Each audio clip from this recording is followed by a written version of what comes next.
Welcome to Second Take, the show that focuses on the issues behind the news. Soaring government-enforced safety stoppages at South African platinum and gold mines have lacerated the production performance at some mining companies.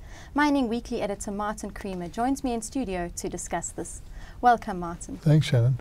Now, South Africa's Department of Mineral Resources imposes stoppages under Section 54 of the Mine Health and Safety Act. What impact does this have on mines and their production? Well, it was having an impact that was irritating miners, but it's nothing like the last quarter. They seem to step up in the last quarter of 2011, and there's a howl of protest from the industry. Obviously, they've got to be diplomatic about it in public forums, but one still sees the calculation along the lines of, you know, the number of ounces that South African economy has lost that are not linked to any serious safety breach. They're not linked to fatalities. They're not linked to serious injuries. They're linked to what seem to be minor transgressions.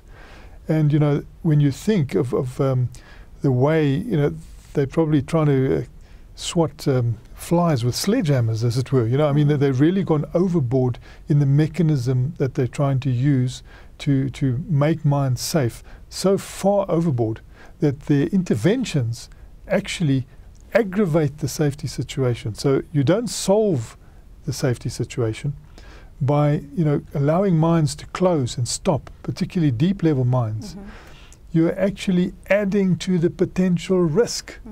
Now that is a very serious allegation to make. I mean, here is a Department of State that is possibly going to be accused of killing people.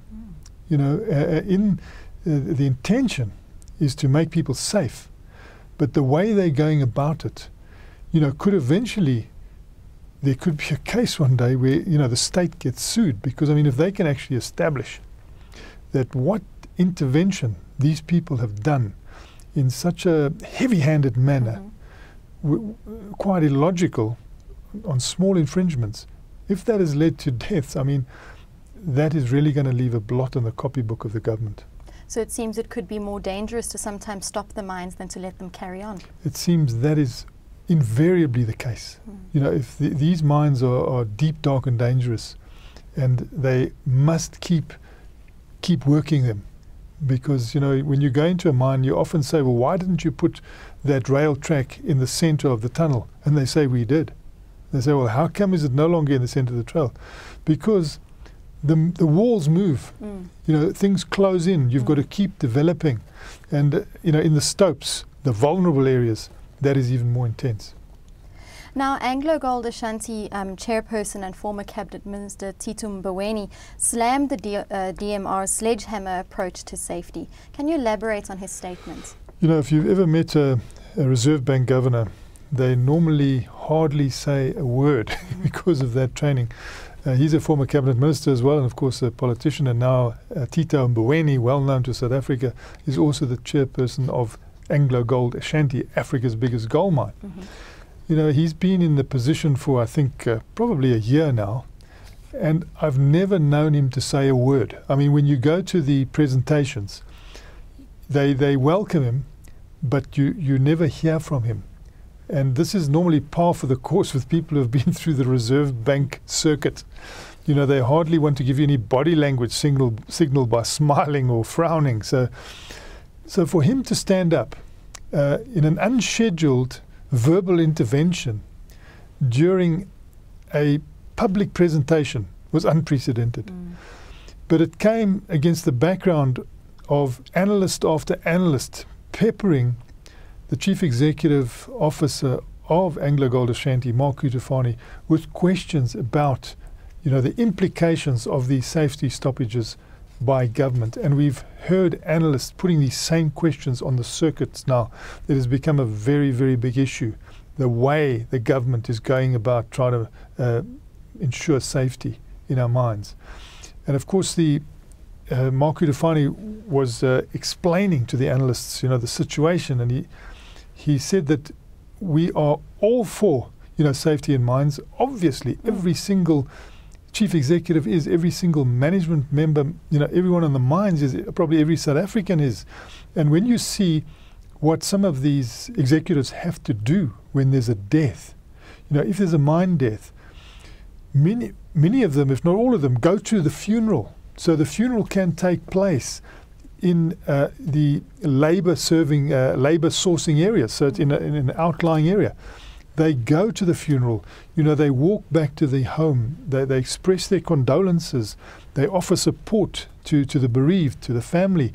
Often they realize that the person who has died was the breadwinner, so they then proceed to offer someone else in the family a job, even if they're not qualified, so that family continues to get a revenue stream. And it is a heartbreaking situation for these people, for the victims' families, and also for management. And so they don't take this lightly. They are quite agreeable that if there's a fatality or serious injury, you stop that mine. Come what may, you stop it. But what they're worried about is when there's a minor infringement that they could deal with, they believe that the stoppage is actually adding to the safety issues. In other words, you're going in to solve a safety problem, but you're creating many more hazards and potential safety issues. And when he was explaining to one of the analysts a situation, he gave me an example that there was a substandard railway sleeper that was queried by the DMR officials. And on the basis of that substandard sleeper, they closed the whole operation, for several days. And this is like 2.5 kilometers underground. If you do that sort of thing, whereas you could have just replaced that sleeper very, very quickly, there needn't have been a stoppage. You are putting people's lives at risk. You are damaging the South African economy in a very ham-handed and illogical way. Now, you've mentioned that they stop for sort of minor details. What sort of production losses are we looking at? Well, we can just put it in, 3 words: millions of billions of rands. Billions of rands. I mean, if you start multiplying 109,000 platinum ounces at today's prices, plus, the at least from, that's just one company. The 109,000 ounces was just from Anglo-American Platinum. Then you're looking at Anglo Gold Ashanti, talking about 73,000 ounces, and more than half of those being non-fatal. And I'm just talking about non-fatal situations. You're going into the billions of rands. And if you put the whole industry together, you're going into the billions of dollars. And we can ill afford to, lose that in this economy at this point. It's an absolute travesty to allow that to happen. I mean, you're talking to investors now. They're not too keen to come into this market. They talk about booming South America. When you talk to them about Africa, they say, well, booming Australia. We're sitting in the middle there. We should be the ones that are really booming, and we're not. And so this sort of red tape. And I think Tito Mboweni said they're regulating the industry to death. There's a tendency to regulate this industry to death. They've got to stop. They've got to realize that they must partner this industry, because this is an industry which can create great wealth in the country, and it can have a lot of spin-offs. So that is the situation now. There's hundreds of thousands of precious metal ounces being lost, worth billions of rands, and up to billions of dollars as well. Why do you think government is so heavy-handed on this? Well, look, it is very disappointing that there are still, fatalities. There are still issues with regard to safety, and obviously we must give them the benefit of the doubt that they want to do the right thing. But there needs to be a meeting of the minds between the two to make sure that they don't aggravate the situation. And we have had, both parties. We're looking at the Anglo-American Platinum. They had fatalities. We're looking at Anglo Gold Ashanti. They continue to have fatalities. So that is an issue. But if you look at their performance, over the last 4 or 5 years, Anglo Gold Ashanti has improved the safety position by 70%. So, they are moving. It's just very difficult to close the gap finally.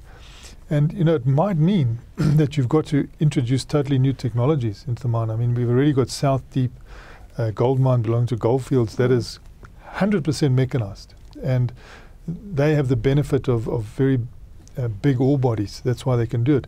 But in the narrower vein mines, perhaps, you know, they've got to look to new technology to perhaps take the humans right out of the vulnerable areas because of the seismicity that builds up. And they are working on that. So there is this constant risk with seismicity and when you're that far down. So that is why people don't want to say they're against Section 54. You know, the spirit of it, they're with it. It's just the way it's being applied at the moment is actually aggravating the situation and hurting the economy. Well, thank you very much for your insight, Martin. It's a great pleasure, Shannon. That's the show for today. Join us again next time for more news and insight into what's happening in the mining world.